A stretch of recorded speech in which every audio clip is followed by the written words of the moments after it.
voulais qu'on évoque les avatars. Alors, bon, bah, l'avatar, c'est pas les années 70, hein, l'idée d'avatar, c'est bien avant. Alors, l'idée d'avatar, bah, c'est l'idée d'avatar. Ouais, alors, on parle d'avatar, d'être virtuel. Bon, alors, l'avatar, c'est le terme consacré. L'avatar, c'est du sanskrit. Hein, c'est un dieu qui descend sur Terre pour établir une certaine justice. Donc, c'est un véhicule, c'est un transport. Donc, c'est le corps. Je vous invite à lire, d'ailleurs, le dernier bouquin de Gibson qui s'appelle Périphérique. Et périphérique, un périphérique, c'est un avatar. Vous pouvez habiter un périphérique, vous pouvez habiter un avatar. Et donc un avatar, c'est une représentation de soi, transfiguré, donc c'est votre petit bonhomme en 3D, et c'est particulièrement intéressant parce que c'est votre corps fantasmé, vous pouvez prendre de la distance vis-à-vis de votre être réel, un peu comme une garde-robe de vêtements, il pourrait y avoir plein d'avatars. Donc c'est soit quand je fais mon avatar, c'est mon moi fantasmé, ou au contraire, je vais mettre dans cet avatar une barrière qui va me protéger un petit peu. Mais dans tous les cas, c'est mon corps social, c'est le corps que les autres vont voir. Et un avatar, c'est très surprenant, vous savez, la première fois que vous mettez un casque de réalité virtuelle et que vous voyez votre propre corps, vos mains, vos pieds, etc. Et puis, il y a un autre moment qui est ultra intéressant, c'est quand vous voyez votre corps, mais ce n'est pas le vôtre. Vous voyez avec une jupe, des seins, une peau qui n'est pas la vôtre, un sixième doigt.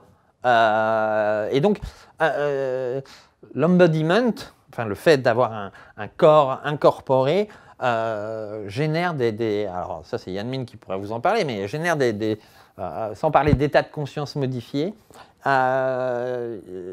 il crée dans la psyché de celui qui l'habite un petit déplacement qui est intéressant et qui laisse justement la place à la fiction. D'ailleurs, à ce propos d'être l'autre, il y avait une expérience que tu as peut-être essayé, The Machine to be Another, qui est tout à fait surprenante, qui était au 104 pendant la Biennale Nemo il y a déjà quelques temps. C'est impressionnant d'être cet autre. Exactement. Moi, je l'avais fait il y a quelques années avec une journaliste du Parisien. On avait swappé, et donc elle était moi, j'étais elle. Waouh, tu ressors de là, tu sais pas ce qui s'est passé, mais il s'est passé un truc, c'est bluffant. Moi, je l'ai fait avec ma fille, il faudra que j'en parle à mon psy. T'en parleras à ton psy. Alors, il y a, dans les autres avatars, on évoquait tout à l'heure l'HoloLens, on n'est pas loin de l'idée d'holographie ou de Paper Ghost, hein, si on prend le terme tout à fait. Du fantôme de Paper, je crois que c'est du 18e. Il y a deux grands exemples. Il y en a un aux États-Unis, c'est Tupac, qu'on ressuscite littéralement au plaisir de ses fans. Et puis en France, nous, on a Jean-Luc Mélenchon qui sait se saisir, je pense qu'il doit être assez bien conseillé. Il doit avoir un futuriste ou un créatif technologiste dans son environnement. Oui, d'abord, c'est pas simple à faire. Donc, pour expliquer bien, on reconstitue une personne en 3D ou en stéréogrammétrie.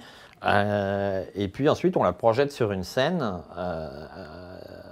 avec un principe du diorama. Hein, c'est pas vraiment un hologramme, mais la personne a l'air d'être là. Donc, il y a cette petite promesse transhumaniste de faire revivre ce qui n'est plus, ou, dans le cas de Jean-Luc Mélenchon, ce qui est très drôle, parce que c'est les attributs divins, d'être à plusieurs endroits au même moment. Il a fait 4-5 meetings, Lyon, Marseille, etc., pour avoir fait des événements live, broadcast, etc.,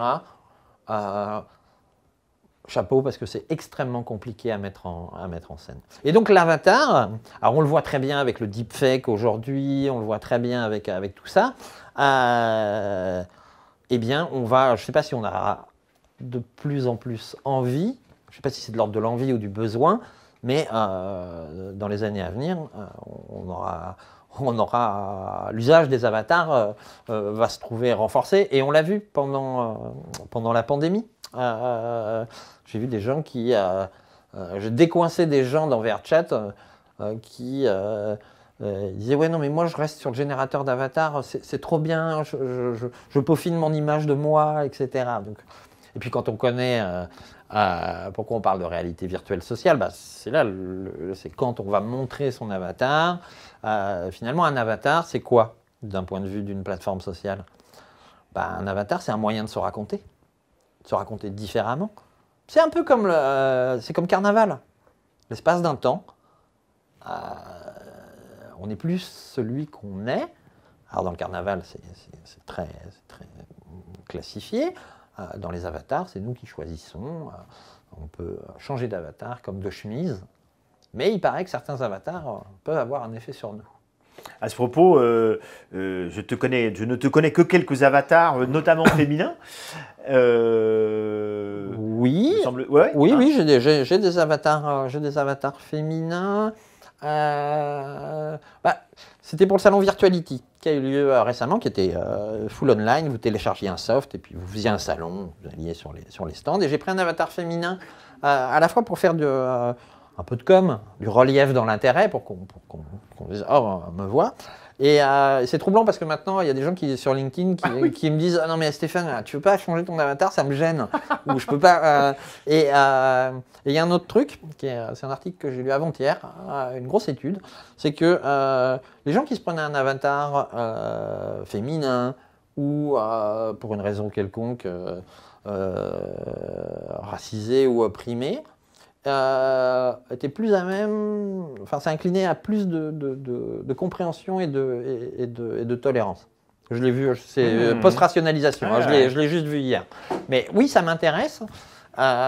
Oui, ça m'intéresse parce que c'est dans le trouble qu'il y a de la fiction.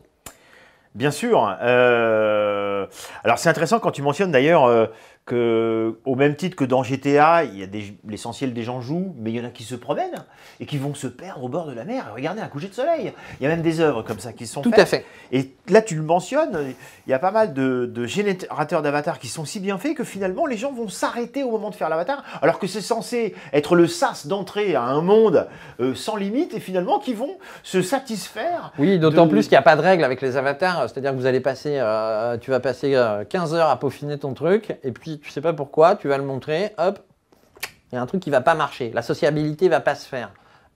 Et d'un autre côté, tu vas prendre le premier avatar que tu vas trouver, tu vas lui mettre une paire de moustaches, une paire de baskets et tu te sentiras bien avec lui. Donc oui, c'est effectivement le cas. Et à ce propos, il y a évidemment quantité de services et de machines qui ont émergé avec cette idée d'offrir ou vendre un avatar, du plus sommaire où on choisit en quelques clics au plus complexe scanner comme pour les footballeurs par exemple, pour les jeux vidéo où on peut se faire scanner en intégralité. Il y a plein de manières de faire des avatars, mais en gros, hein, c'est soit, là nous on est en train de travailler sur un générateur d'avatar où je te prends une photo de profil.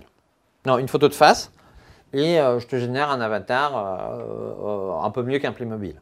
Donc voilà, on peut générer des avatars à partir de photos.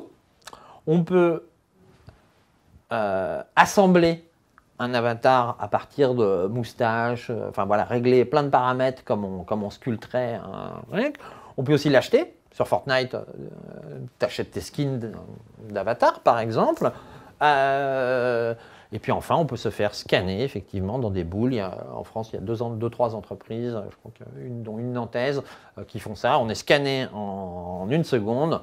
C'est le principe ils mettent plein d'appareils photo et après on a un modèle, réaliste. Oui. D'ailleurs, on découvre ça notamment avec les footballeurs et les jeux vidéo, mais déjà à la fin des années 90 au SIGGRAPH de Los Angeles, il y en avait un petit peu partout. Mais bien sûr, c'était peut-être pas tout à fait les mêmes coûts, parce que c'était exorbitant, mais en effet, même si ça se démocratise, il n'y en a encore pas tant que ça.